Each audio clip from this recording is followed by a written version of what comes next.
دوستو، میں ایک نیک مرد اور چالباز عورت کا واقعہ سنانے جا رہا ہوں۔ پلیز ہمارے چینل پہ ہیں نئے ہیں تو سبسکرائب کیجیے۔ بیان کیا جاتا ہے کہ بنی اسرائیل میں انتہائی نیک شخص رہا کرتا تھا، جسے اللہ تعالیٰ نے ظاہری حسن و جمال بھی بہت دے رکھا تھا۔ وہ اپنے ہاتھ سے زنبیل بناتا اور فروخت کر کے اپنا گزر بسر کرتا تھا۔ ایک دن وہ بادشاہ کے دروازے پر سے گزر رہا تھا کہ بادشاہ کی بیوی کی خادمہ نے اسے دیکھ لیا۔ جا کر ملکہ سے کہنے لگی کہ یہاں ایک آدمی ہے کہ ایسا حسن شخص کبھی نہیں دیکھا، زنبیل فروخت کرتا ہے پھر رہا ہے۔ ملکہ نے حکم دیا، میرے پاس لے آؤ۔ اسے لے آیا گیا تو اس نے دیکھتے ہی ملکہ اس پر لٹو ہو گئی۔ کہنے لگی، زنبیلیں پھینک دے اور یہ چادر سنبھال۔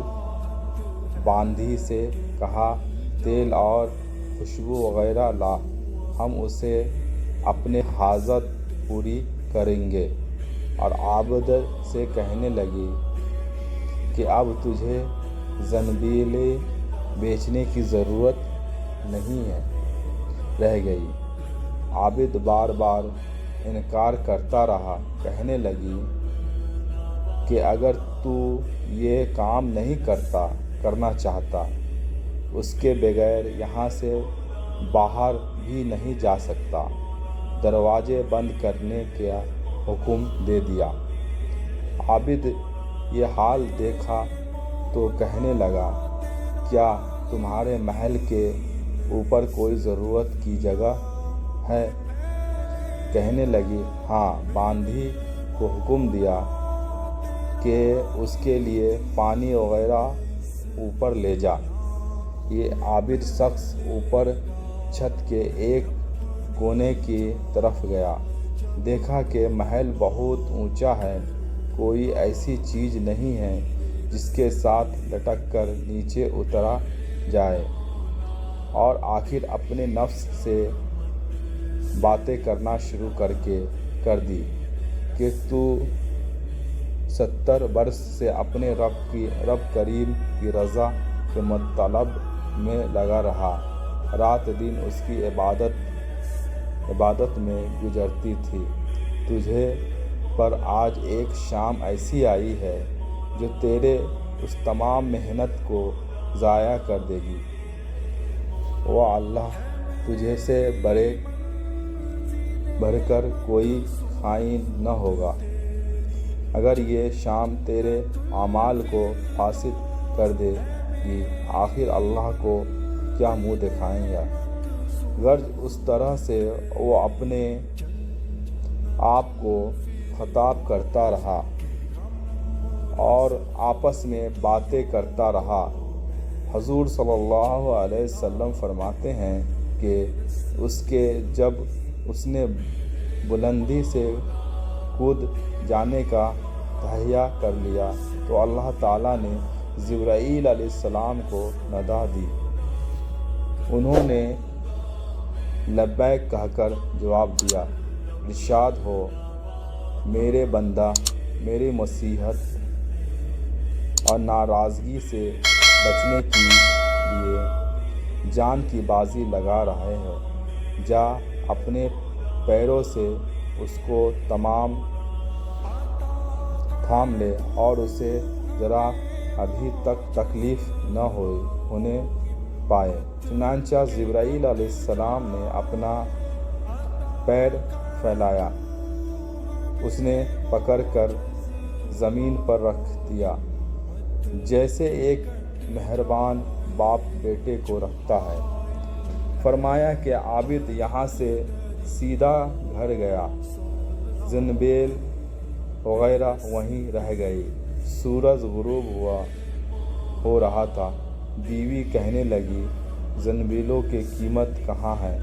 کہنے لگا آج تو ان کا کچھ نہیں ملا۔ کہنے لگے تو آج رات افطار کس چیز سے کریں گے؟ کہنے لگا آج کی رات یوں ہی ذرا صبر سے کاٹ لیں گے۔ پھر کہنے لگا اٹھ کر تندور میں آگ جلاؤ، اگر ہمارے ہمسائے تندور میں آگ نہیں دیکھیں گے تو نہ جانے کیا خیالات ان کے ذہنوں میں ڈھوریں گے، خواہ مخواہ انہیں پریشانی کا سامنا کرنا پڑے گا۔ بیوی نے اٹھ کر تندور میں آگ جلا دی اور خود واپس آ کر بیٹھ گئی۔ پڑوسن آگے لینے کو آئی، پوچھا آگ آگ ہے؟ جواب ملا آگ بڑھ کر تندور سے لے لو۔ یہ عورت آگے لے کر واپس ہونے لگی تو گھر والی نے کہنے لگی کہ تو یہاں بیٹھ باتیں کر رہی ہے، ادھر تیری روٹیاں پک چکی ہیں بلکہ جلنے کو ہیں۔ عورت نے اٹھ کر دیکھا، تندور میں بہترین روٹی سے بھرا ہوا تھا۔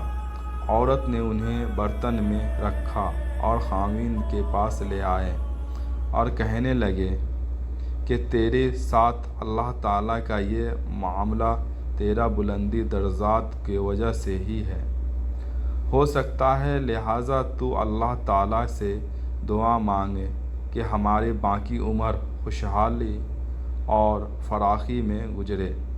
عابد کہنے لگا اس حال پر صبر اچھا ہے، مگر عورت کا عرصہ بڑھتا گیا حتیٰ کہ عابد نے دعا کرنے کا وعدہ کر لیا۔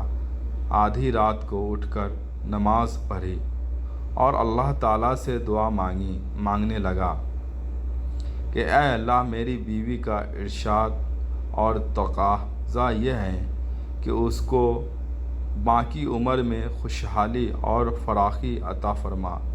اتنے میں چھت پھٹ گئی، یاقوت اور موتیوں سے بھری ہوئی ایک تستری نیچے آئی، جس میں تمام گھر جگمگا اٹھا اور عابد نے بیوی کا پاؤں دبایا جو قریب ہی سوئی ہوئی تھی اور کہا کہ اٹھ کر بیٹھو، جو کچھ مانگی تھی وہ سنبھال لو۔ عورت بیدار ہو کر کہنے لگی جلد نہ کرو، اس مقصد کے لیے تو نے مجھے نہ ہی جگایا ہوتا، میں تو خواب دیکھ رہی تھی کہ سونے کے بہت سی کرسیاں بچھی ہوئی ہے جو بہت سے ہیرے جواہرات لدے ہوئے ہیں، مگر ان میں سوراخ ہے۔ میں نے پوچھا یہ کرسیاں کس کی ہیں؟ جواب ملا یہ تیری خاوند کی بیٹھنے کے لیے ہے۔ میں نے پوچھا یہ سوراخ کیا ہے؟ جواب ملا یہ وہی نقص ہے اور کمی ہے جو دنیا کی جلد باز کی وجہ سے واقع ہوئی ہے۔ تو میں نے کہا میں کسی ایسی چیز کی خواہش نہیں رکھتا جس سے تیری نشست گاہ میں نقص پیدا ہو، لہٰذا